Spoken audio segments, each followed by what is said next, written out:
안녕하세요. 국제간호사 길라잡이의 저자 미국 간호사 김미연입니다. 원래 이번 주 영상은 스킵하기로 했었어요. 왜냐하면 다음 주에 있을 2차이자 최종 면접인 정교수 면접을 제가 준비하는 상황이고, 또 아무래도 온 가족이 다 집에 락다운 되어 있는 상태인데 4살짜리 딸아이를 두고 제가 혼자 제 방에서 이렇게 뭐 영상 촬영한다고 있는 것 자체가 좀 이기적인 것 같은 마음이 들어서 이번 주 영상은 건너뛰려고 했었는데요.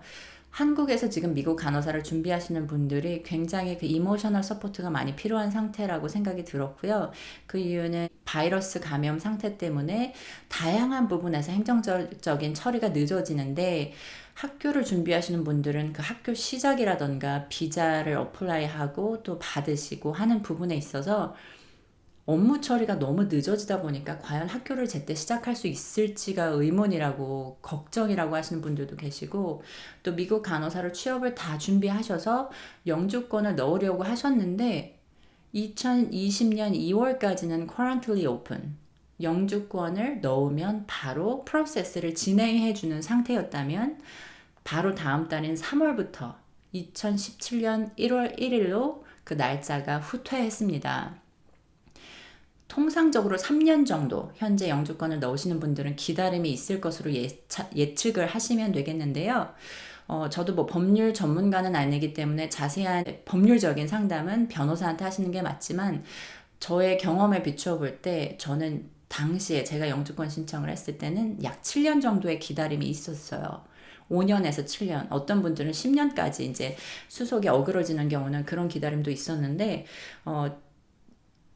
3년 정도 기다림의 시간이 더 주어졌다는 것으로 인해서 영주권 수속이 바로 즉석에서 진행되는 것이 시작되지 않는다는 사실이 여러분이 미국 간호사를 준비하시고 꿈꾸시는 것에 장애가 될 이유는 없다고 봅니다.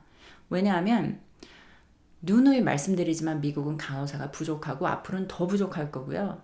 문호를 개방하지 않고 미국 자체적으로 생산하는, 만들어내는 간호 인력의 수가 은퇴하는 간호사의 수를 따라가는 것에 어린 반푼어치도 없어요. 불가능합니다. 그리고 미국 간호사들과 더불어서 환자들도 간호 인력에 대한 기대치가 굉장히 높은 상태이기 때문에 그 기대치를 충족하려면 안 그래도 한 간호사가 간호할 수 있는 환자의 수가 굉장히 낮게 책정되어 있는 캘리포니아주 같은 경우는 앞으로 그 레쇼를 더 땡기자. 1대4 아니라 1대3으로 한 간호사가 4명 아니라 3명만 보는 것으로 하자. 아니면 ICU 같은 경우 한 간호사가 환자 2명까지 볼 수 있는데 그거 안 된다. 환자의 경증도 중증도와 상관없이 간호사 한 명이 환자 한 명만 봐야 된다라던가, 더 높은 어큐이티의 환자들이 많아짐에 따라서 상황의 변동이 있을 수도 있기 때문에 그렇지 않아도 악순환이 반복되는 상황에 외국 간호사를 배제하고 미국의 메디컬 시스템을 꾸려간다는 것은 불가능해요. 수치적으로 그건 가능할 수가 없는 것이라고 생각이 들고요. 글쎄요, 갑자기 어떻게 간호인력의 수를 늘릴 수 있는, 미국 자체적으로 늘릴 수 있는 그야말로 획기적인 방법이 무언가 떠오르지 않는다면, 지금 같은 패턴대로라면 외국인 간호사에게 문호를 개방하지 않고는 도저히 버텨낼 수 없는, 재간이 없는 상태라고 저는 생각이 들고 피부로 느끼고 있고요.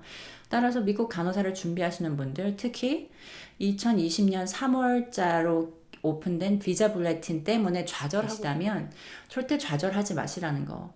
당장 다음 달에 다시 커런틀리 오픈으로 변경될 수도 있고요.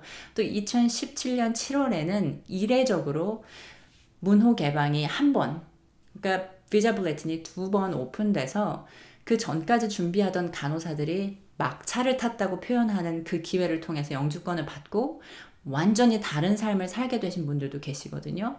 아무도 예상 못했어요. 그 달에 비자 블레틴이 2번 오픈될 거라는 거.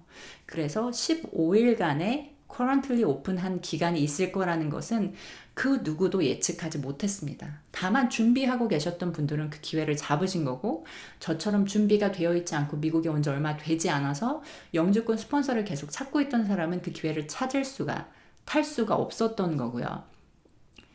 따라서 기회는 언제 어느 타이밍에 올지 모른다는 거.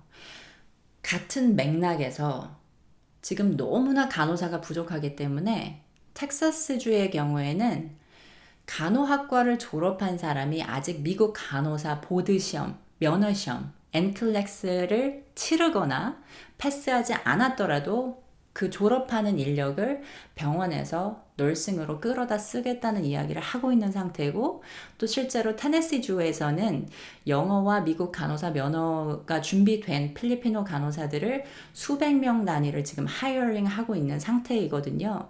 그래서 미국 행정에 스페셜 오퍼를 넣어두고 외국 간호사들에게 문호를 개방해달라. 우리 지금 간호사 너무 부족하다고 이야기를 하고 있는 상태예요. 필리핀어 간호사들의 경우는 굉장히 메리트가 큽니다. 영어를 하는 간호사들이 우리나라 간호사들보다, 한국 간호사들보다 훨씬 많고요. 여기서 좌절 모드 금지. 왜냐하면 지금 한국에서 미국 간호사를 꿈꾸면서 준비하시는 분들 가운데 미국 간호사 면허증과 영어 실력이 준비되신 분들 상당히 많이 계시거든요. 준비되신 분들에게 기회가 당장 다음 주에 찾아올 수도 있어요. 무슨 얘기냐면 미국 간호력 너무 부족하다고 말씀드렸죠. 심지어 학생들을 데려다 쓸 계획을 가지고 있는 정도니까 어느 정도인지 아마 좀 글쎄요 느낌이 오실까 모르겠는데, 그렇다면 외국에 있는 간호사들이 미국 간호사 면허 시험을 패스해서 NCLEX 라이센스를 가지고 있고 게다가 비자 스크리닝에 필요한 영어 점수를 내고 있는 사람이라면 나라에서 영주권 스폰서 해주자는 거죠. 빨리 데려오자는 거예요. 지금 팬데믹 상황 컨트롤이 안 되고 있기 때문에 앞으로 2달, 3달 이후에 미국이 어느 지경으로, 어느 나락으로 빠져들지 모르는데, 이런 상황에 간호력이 없어서 문제라는 것은 예방할 수 있는 차원의 인재를 막아보자는 취지로 이해될 수도 있겠거든요. 그래서 저는 여기서 중요한 질문을 여러분께 한 가지 드리고자 합니다. 특히 미국 간호사 면허 시험을 패스해서 NCLEX 라이센스를 가지고 계시고 또 영어 점수를 내셔서 영주권 스폰서를 찾는 부분에서의 고민만 가지고 계시는 분들이라면 특히 귀를 쫑긋 세우시고 마음의 문을 열고 non-judgmental하게 제 질문에 대해서 나는 어떻게 생각하는지를 한번 내면을 들여다보는 시간을 가지셨으면 좋겠어요. 만약에 미국에서 당장 다음 주에 당신에게 비행기 표를 보내주면서 우리 간호 인력이 너무 부족한데 당신이 코로나 바이러스에 감염된 환자들을 간호하는 병원에서 일을 할 의사가 있다면 영주권 한 달 만에 주겠다. 오시겠습니까? 하는 질문을 받게 된다면 여러분은 어떤 대답을 하실 수 있을까요? 지금 당장 부모님이 아프셔서 간호를 해야 될 수도 있겠고요. 혹은 결혼을 약속한 배우자 깜이나 아니면 실제로 예식장을 잡아놓은 경우도 있을 수 있겠고요. 아니면 아이들의 교육과 관련돼서 망설이는 상황이 생길 수도 있겠고, 병원에 사직서를 내려면 최소 한 달 전에는 제출해야 된다는 것도 있을 수 있겠는데, 모든 상황을 다 고려하면서 꿈을 찾아가는 것이 때로는 불가능해요. 그래서 어느 한쪽을 포기해야 되는 경우가 생기거든요.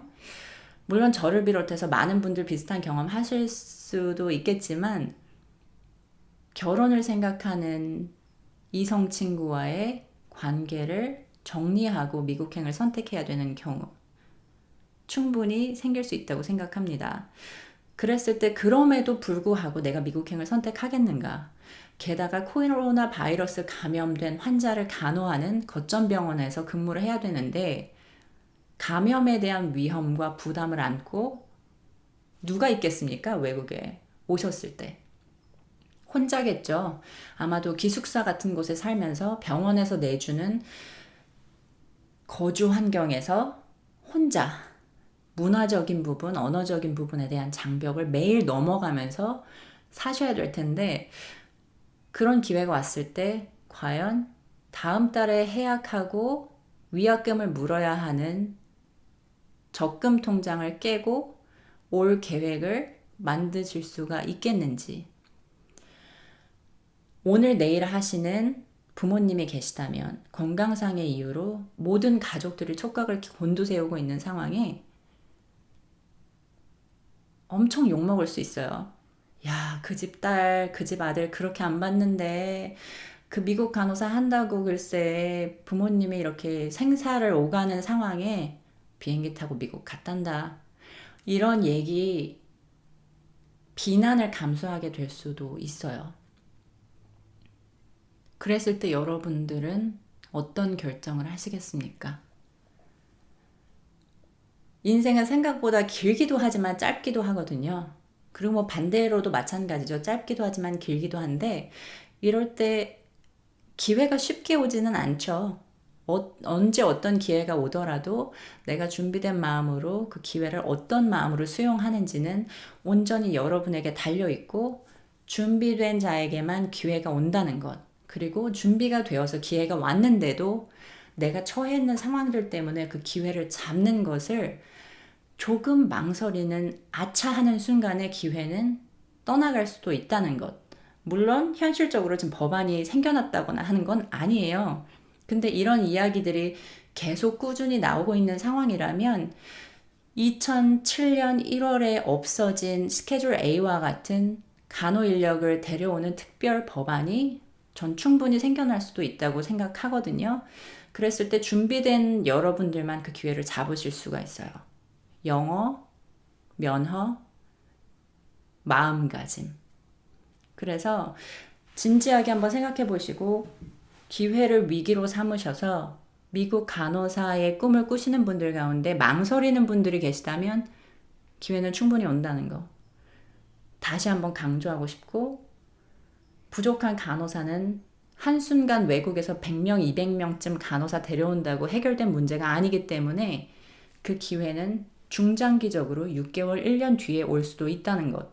그래서 내가 준비를 잘 갖추고 그 기회를 열심히 두 눈을 크게 뜨고 귀를 활짝 열고 기다리고 계셔야 한다는 것. 그랬을 때야만이 비로소 그 기회를 잡으실 수 있다는 것. 오늘은 좀 글쎄요, 전투적인 이런 마음가짐이 생겨서 혹시 여러분에게 이런 기회가 다음 주에 왔을 때 준비되신 분들은 놓치지 않으시기를 바랍니다. 그리고 그 기회는 두 번 다시 오지 않습니다.